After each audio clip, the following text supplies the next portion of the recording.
Abantu sibo mana, kuko abantu sibo dukwiriye kwiringira, kandi tuzi neza yuko Imana ariyo nkuru.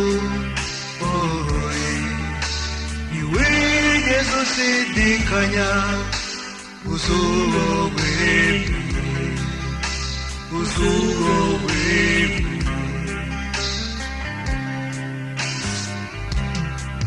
koko ngo isoko igira isoko,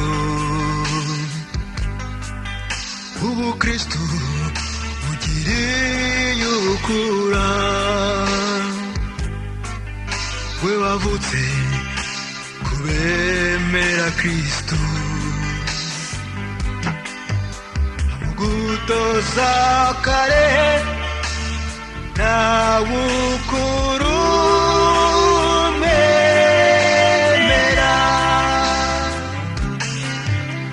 abantu sibo mana, kuko abantu sibo dukwiriye kwiringira, kandi tuzi neza yuko Imana ariyo nkuru. Ntiwigeze ushidikanya uzubogwe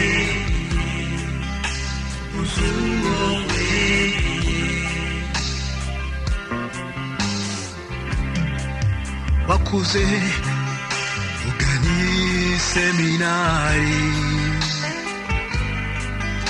uyisohoka wiyegurira rurema, abikwitura aguha inshyimbo, ngo wemere urwuri rw'intama z'abamwemera,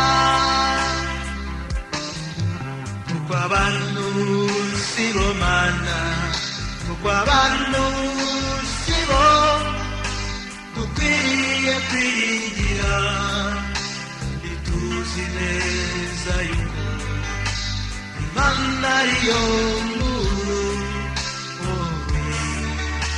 Ntiwigeze ushidikanya uzubogwe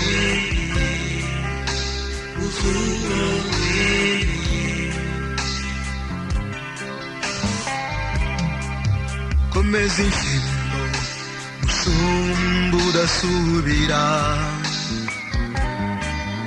umenye urwuri urwiza wawe, kibungo wahawe ihora itoshye, ikomeza iburwuri umunsi ugira uti kwikrediti,